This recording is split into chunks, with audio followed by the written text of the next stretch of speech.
ஹல்லேலூயா. கர்த்தர் முழுக்க ரட்சகருமான இயேசு கிறிஸ்துவின் நாமத்தினாலே உங்களை யாவரையும் வாழ்த்தி வரவேற்கிறேன். பிரியமானவர்களே, சௌக்கியமாக இருக்கிறீங்களா? கர்த்தருடைய நாமம் மகிமைப்படட்டும். நம்மை சந்தித்துக் கொள்ளும்படியாக கர்த்தர் கிருபை செய்திருக்கிறார்.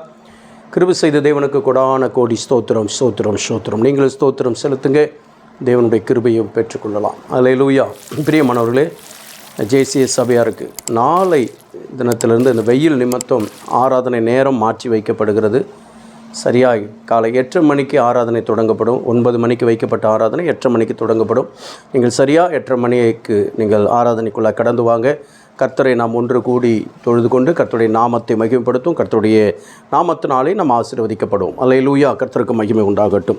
இந்த நாளில் யோபின் புஸ்தகம் 42வது அதிகாரம் 2வது வசனம். தேவரீர் சகலத்தையும் செய்ய வல்லவர், நீ செய்ய நினைத்தது தடைபடாது என்பதை அறிந்திருக்கிறேன். அல்லேலூயா.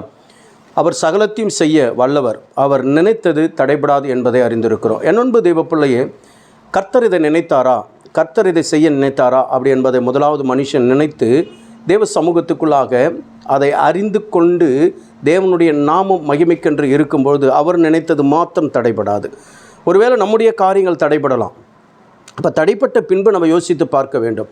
இது கர்த்தர் நினைத்திருக்கிறாரா, இது கர்த்தர் வாய்க்க பண்ணுவாரா, இது செய்ய மாட்டாரா, இது செய்வாரா அப்படின்னு சொல்லி நம்ம எல்லாத்தையும் சாதிக்கலாம், எல்லாத்தையும் செஞ்சு முடிச்சிடலாம், எல்லாம் நமக்கு நடந்துடும் அப்படி என்பது நம்முடைய மன ஆசையும் நம்முடைய வாஞ்சைகளும் நம்முடைய விருப்பங்களும் நம்முடைய எதிர்பார்ப்புகளும் அது அல்ல. கர்த்தருக்கு எது சித்தமோ அது மாத்திரம்தான் நடக்கும். அவர் நினைத்தது மாத்திரம்தான் நடக்கும்.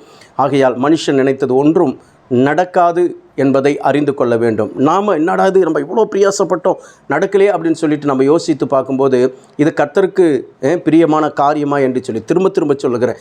அப்போ கர்த்தருக்கு பிரியமான காரியம் மாத்திரம்தான் நடக்கும். தேவ சமூகத்துக்குள்ளாக அதை நடக்க அவர் அதை நடத்த அவர் சர்வ வல்லமை உள்ளவர் என்பதை நான் அறிந்திருக்கிறேன். நீங்கள் எப்படி?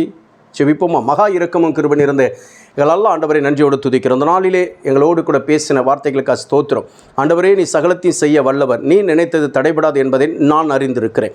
இப்பொழுதும் இந்த ஜபத்திலே காத்து கொண்டிருக்கிற ஒவ்வொரு பிள்ளைகளுக்குள்ளா உமக்கு சித்தமானதை ஆண்டவரை நினைத்து, ஆண்டவரே இதை கர்த்தர் செய்ய இது அவருக்கு சித்தமானது என்பதை அறிந்து கொள்ள அந்த அறிவை கர்த்தர் கொடுக்க வேண்டுமா ஜெபிக்கிறேன். உடைய கரம் கூட இருக்கட்டும். பெரிய காரியத்தை எங்களுக்காக யாவையும் செய்து முடிக்கிறவரே, நீ செய்ய நினைத்தது ஒருபோதும் தடைபடாது என்பதை ஆண்டவரே எங்களுக்கு கர்த்தர் இந்த நாளிலே விளங்க செய்ததற்காக, எங்களுக்காக யாவையும் செய்து முடித்ததற்காக நன்றி செலுத்துகிறேன். இயேசுவின் ரத்தம் இயேசுவின் நாமத்தில் ஒப்பு கொடுத்து அர்ப்பணித்து ஜெபிக்கிற சுவாமி, யாவற்றை செய்து முடித்ததற்காக நன்றி செலுத்துகிறேன். ஆண்டவரே, இந்த நாளிலே பிறந்தநாள் திருமணம் கொண்டாடுகிற ஒவ்வொரு அன்பு பிள்ளைகளுக்காக ஜெபிக்கிற ஒவ்வொரு அன்பு பிள்ளைகளையும் உடைய கரத்திலே ஒப்புக் கொடுக்கிறோம். பிதா, குமார், பரிசுத்த ஆவி நாமத்தில் வாழ்த்தி ஆசீர்வதித்து நான் ஜெபிக்கிறேன். இயேசு சுவாமி, ஒவ்வொரு ஊழியர்களுக்காக ஜெபிக்கிறேன், சபைகளுக்காக ஜெபிக்கிறேன், சபை மக்களுக்காக ஜெபிக்கிறேன்.